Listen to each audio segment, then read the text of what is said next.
अभी समझो उसमें नहीं थे, वो पलटी हो जाता था, मर जाते थे लोग। आप लोग काय जे आपलं जे काम आहे ते क्या कशाला बोलते हो, रिक्शा पलटी हो गया था। ऐसे एक बार अभी वीडियो वायरल हो गया है, उसके बाद में कितने ऐसे गाड़ियाँ पलटी हुई रहेगी, पानी भरा रहेगा। आम्ही त्यांच्याकडे दोन गोष्टींची मागणी केली, एक नाल्याची आणि एक स्कायवॉकची। तुम्ही बघत असाल बघा, आम्ही कसा रस्ता क्रॉस करायचा, छोट्या छोट्या मुलांना स्कूलमध्ये सोडायचं असलं, एका जागेवर तुम्ही 10 मिनिटं उभे राहाल तो त्या साईडला जा।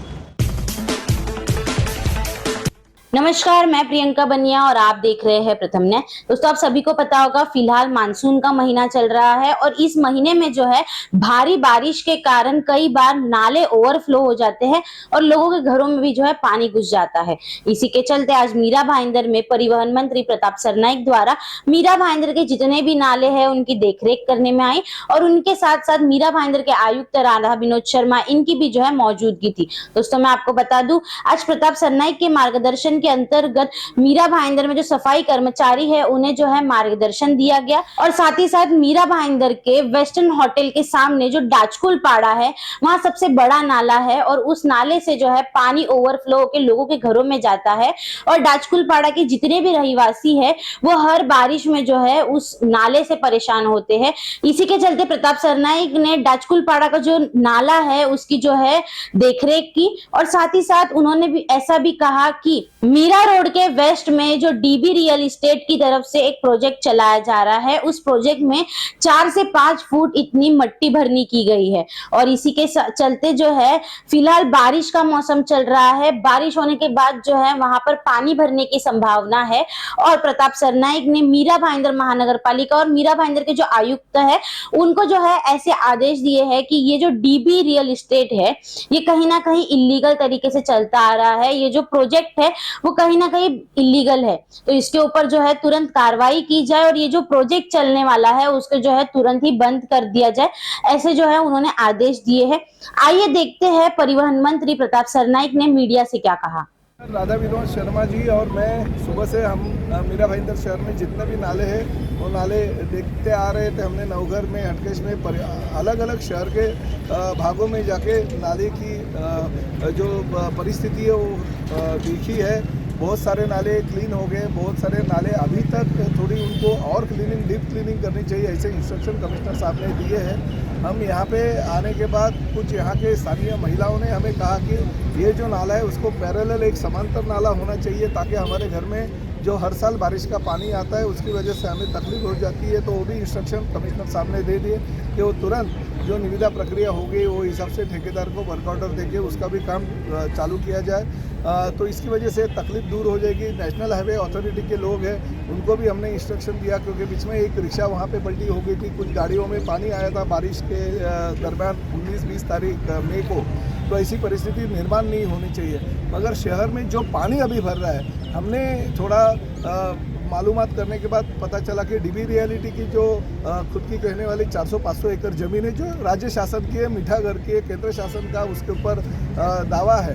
तो ये डीबी रियलिटी के ज़मीन पे उनके माध्यम से, बिल्डर के माध्यम से रोज़ के रोज़ 500-600 गाड़ियाँ रैबिट आ रही है। अभी तक 15 से 20 हज़ार गाड़ियाँ रैबिट गिरी है और कलेक्टर और तहसीलदार को कहने के बाद ऐसा मुझे पता चला कि हमने वो यानी तहसीलदार ने परमिशन दी नहीं बल्कि कॉरपोरेशन ने वो परमिशन दी है। ऐसे कॉरपोरेशन तो परमिशन दे नहीं सकते क्योंकि किसी जो ओपन लैंड होगी उसके ऊपर भरनी करने का अधिकार कमिश्नर या कॉरपोरेशन को नहीं है। तो मैंने कमिश्नर से मांग की कि तत्काल जो दी हुई परमिशन रहेगी वो रद्द की जाए और वो जो भरनी हो रही है वो कैंसिल की जाए और जो पानी वहाँ पे जमा हो रहा था उसके लिए कमिश्नर साहब ने कहा कि हम वहाँ पे नाला करेंगे ताकि वो पानी शहर में नहीं आए। तो एक किसी विकासक के खुद के फायदे के लिए अगर वो ज़मीन में भरनी करता रहेगा और उसकी वजह से लोगों को तकलीफ होती रहेगी, शहर के दूसरे लोगों को, तो बराबर नहीं है।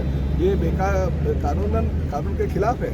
तो इसके ऊपर तुरंत कार्रवाई होनी चाहिए और साथ ही में हमने जो आज नाले का जो पानी दौरा किया उसमें जो छोटी छोटी कमियां थी, कमिश्नर साहब ने बोला कि मैं तुरंत वो कमियां पूरी कर दूँगा। सर, ये जो नाला है ये प्राइवेट लैंड में है और बहुत छोटा नाला है। पहाड़ का जो पानी आता है वो नाले में आने में उतना नाला ये बहुत छोटा पड़ रहा है, तो इसको क्या चौड़ा किया जाएगा, कैसे चौड़ा किया जाएगा? वैसे इंस्ट्रक्शन बांगर जो हमारे डिप्टी म्युनिसिपल कमिश्नर है उनको इंस्ट्रक्शन हमारे कमिश्नर साहब ने दिए, वो भी चौड़ा किया जाएगा और उसको पैरेलल और एक नाले की निर्मित की जाएगी। सर, नगर पालिका को अधिकार नहीं है, फिर भी अधिकार में ना होते हुए परमिशन देना, उसके बावजूद हजारों मैंग्रोव्स का भी कत्ल हुआ, आप उसका कोई जिक्र नहीं कर रहे कि उसके ऊपर भी आपराधिक मामला दर्ज होना चाहिए?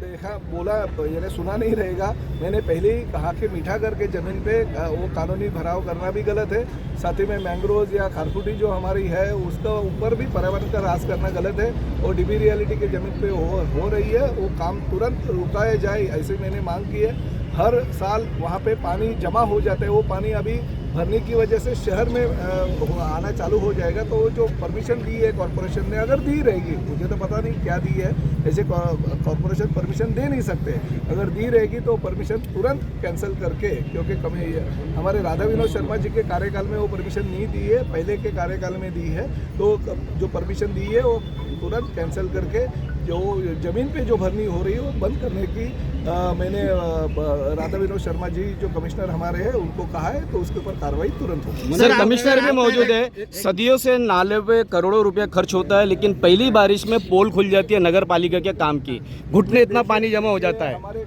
अधिकारी, हमारे कर्मचारी पूरा दिन रात काम करते हैं, मगर काम करने के बावजूद किसी एक की वजह से, जैसे अभी इस बार वो डीबी रियलिटी के जो प्रॉपर्टी वो कर रहे हो हमारी है, उसमें जो भरनी हो रही है उसका पानी शहर में आ जाता है, कुछ ना कुछ जो बारिश आने का प्रमाण है वो बढ़ जाता है, उसकी वजह से तकलीफ होती है। तो ये तकलीफों की वजह से हमारे अधिकारी पीछे जाते हैं, मगर इस साल नहीं, ऐसा नहीं होगा, क्योंकि हमारे जो कमिश्नर है उन्होंने 2-2, 3-3 बार जाके नाले की नाला देखा है, किस तरह से सफाई करनी चाहिए, साफ करनी चाहिए, वो उन्होंने इंस्ट्रक्शन दिए, तो ये साल इतना तकलीफ नहीं होगा हमको लगता है। अगर तकलीफ होगी तो खाली वो भराव जो हो रहा है उसकी वजह से हो सकता है। मंत्री महोदय, एक सवाल मेरा ये है, कुछ दिनों पहले आपने देखा होगा मीरा रोड में जमीन हड़पने का मामला एक आया, जमीन कब्जा करने का मामला आया, उसमें कुछ पार्टियों के बैनर की गाड़ियाँ भी अंदर थी, आपकी समझ में, आपको ध्यान में आया? देखिए, अभी तक हमने या कमिश्नर साहब ने ऐसा कुछ कंप्लेंट ऑफिशियल हमारे पास नहीं आई, मगर एक बात मैं आपके माध्यम से कह के देना चाहता हूँ कि पहले के ज़माने में जो गुंडागर्दी हो सकती है वो होती थी, मगर प्रताप सरनाईक इस राज्य का मंत्री है, मीरा भाईंदर शहर का लोक प्रतिनिधि है, जो भी भू माफिया है अगर हड़प करने की कोशिश कोई भी करेगा तो उसको भले सत्ताधारी पार्टी का होने दो, उसकी जेल के हवा खाने पड़ेगी। गेला 50 पिढ्या गेल्या तरी ते दरवर्षी देतात आम्हाला, दरवर्षी बुडतो, तर कोण बघायला येते का मला इथे? काय वाटतं, आज मंत्री साहेब आले, तुम्हाला वाटतं की आज यावर्षी तुमचं काम होईल? होईल, मंत्री येऊन गेलेत म्हणजे होईल, तेवढं आश्वासन दिले ना आता मला, आता बघू यंदा सवारीच काय ग मग. आम्ही दोन गोष्टींची मागणी तुमचं नाव सांगा. अलका पाटील. काय बोलणार तुम्ही हे नाल्यात आम्ही त्यांच्याकडे दोन गोष्टींची मागणी केली, एक नाल्याची आणि एक स्कायवॉकची. तुम्ही बघत असाल बघा आम्ही कसा रस्ता क्रॉस करायचा, छोट्या छोट्या मुलांना स्कूलमध्ये सोडायचं असलं, एका जागेवर तुम्ही 10 मिनिटं उभी राहाल तो त्या साईडला जाल. आम्ही त्यांना दोन गोष्टीची मागणी केली की आम्हाला ह्या दोन गोष्टींची सुविधा करून द्या. तुम्हाला काय त्रास आहे नाल्याचा त्रास जो आम्हाला होते ना तो तुम्ही पावसात येऊन बघा, पाणी भरताना तेव्हा तुम्हाला समजेल. पत्रकार आहेत आमच्या गावात, इतकं पाणी असतं घरामध्ये, एवढ्या पाण्यात तुम्ही काय करणार? जेव्हा पाणी भरतात तेव्हा आमच्याकडे एक पत्रकार पण नाही आहेत, पण एवढं पाणी येते ना तर आम्हाला घरातून बाहेर सुद्धा निघायला नाही भेटत. आम्हाला मी 25 वर्ष झाली या गोष्टीला, 25 वर्ष आम्ही पाण्यात काढतो, पण आता या वर्षी होईल, पुढच्या वर्षी होईल, या वर्षी असं होऊन किती 25 वर्ष झालं. पण आता साहेबांनी आम्हाला आश्वासन दिले, आता आम्ही 15 ते महिनाभर वाट बघणार, परत आम्ही ते काम करणार, पण आम्ही करणार काय मग, कुठे जाणार? दरवर्षी आमच्या वस्तू, आमची लादी, फर्निचर दरवर्षी, मग आमचा जीव आम्ही मुठीत घेतो, कारण तर आम्हाला हवेवर यायला पण रस्ता नाही. हवेवर तरी कसं येणार? पाणीच एवढं पाणी कसं येणार आम्ही पाण्यात? आम्हाला दुसरं काय नाही, आमचं हे दोनच समस्या आमच्या गावाच्या.